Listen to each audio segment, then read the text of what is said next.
여기 한적하고 평화로운 바닷가가 보입니다. 그 순간 눈앞에 펼쳐진 믿을 수 없는 광경. 한 구조대가 그냥 상어도 아니고 무려 자신의 몸을 거뜬히 뛰어넘은 상어를 포획하고 있었는데요. 과연 이게 어떻게 된 상황일까요? 알고 보니 상어를 포획하는 게 아니라 구출 중이었다고 합니다. 그 이후 상어는 무사히 바닷가로 돌아갔다고 하니 천만다행이네요. 하지만 이건 시작에 불과했습니다. 여기서도 저기서도 사람들이 죄다 상어 구출 작전을 펼치고 있었는데요. 그 첫 번째 사건, 지금 당장 만나러 가시죠. 여기 한 남자가 해변가를 전력 질주하고 있습니다. 그런데 자세히 살펴보니 이 남자 엄청 다급해 보입니다. 무언가를 향해 죽을 듯이 달려가고 있는 것 같았는데요. 곧이어 남자의 시선에 다다른 건 다름 아닌 낚싯줄에 걸린 상어. 남자는 상어에게 도착하자마자 맨손으로 재빨리 낚싯줄을 끌어냅니다. 남자의 친구 또한 상어의 턱에 있는 갈고리를 제거하며 도운 결과 무사히 구출 작전 성공. 상어가 다시 바닷가로 헤엄쳐가는 모습을 통해 사건은 훈훈하게 마무리됩니다. 당시 남자는 위급한 상황으로 보여 도와주기 위해 다급히 달려간 거라고 전했는데요. 남자의 이런 모습에 친구는 상어를 구하기 위해 파도치는 바다로 뛰어드는 모습을 보고 반할 뻔했다라고 말했다네요. 솔직히 이 모습을 보고 안 반하는 게 오히려 더 이상하긴 합니다. 그런데 두 번째는 이보다 더 깜짝 놀랄 사건이 기다리고 있다는데요. 이번엔 또 무슨 일이 생긴 걸까요?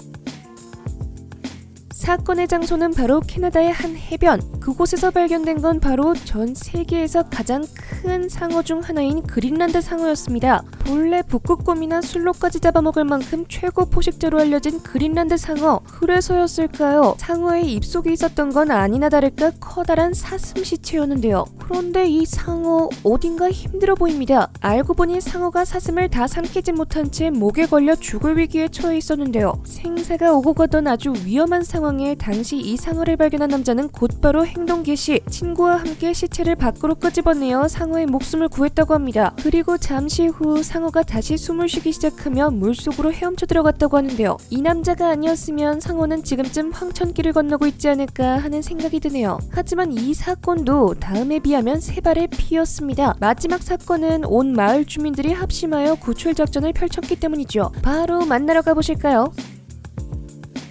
오늘 영상의 하이라이트, 일명 고래상어 구출 작전을 소개하겠습니다. 남미 베네수엘라 해변에 넘어온 정체불명의 고래상어. 힘이 빠진 듯 축 늘어져 있었는데요. 당시 이 고래상어를 발견한 주민들은 구조대에 바로 신고를 했답니다. 그러나 구조대가 오기까지 시간이 꽤 걸려 고래상어의 목숨이 자칫 위험해질 수 있는 상황. 결국 주민들은 자신들이 직접 나서 고래상어 구출 작전을 시작합니다. 주민들은 고래상어가 다치지 않도록 꼬리에 커다란 자루를 씌운 뒤 배에 묶어 천천히 고래상어를 바다로 밀어내는데요. 그러나 이런 주민들의 노력에도 불구 고래상어는 바다로 나아가지 못했다고 합니다. 그런 고래상어를 주민들이 바닷속으로 더 밀어낸 순간 드디어 고래상어가 움직이기 시작하며 그 이후 힘차게 헤엄을 치며 바닷속으로 들어갔다고 합니다. 뒤늦게 현장에 도착한 구조대는 그런 고래상어의 뒷모습만 지켜봤다고 하네요. 다소 우프게 사건이 마무리된 것 같지만 고래상어의 생명이 무사하다니 정말 다행입니다. 본래 수많은 사람들의 공포대상 1위를 담당했던 상어. 그러나 오늘 본 영상은 사람과 상어의 훈훈한 장면을 살펴볼 수 있었는데요. 그렇다고 해서 방심은 금물. 아직까지 상어에게 거리두기 해야 된다는 당부를 전해드리며 지금까지 생생지식 정보였습니다.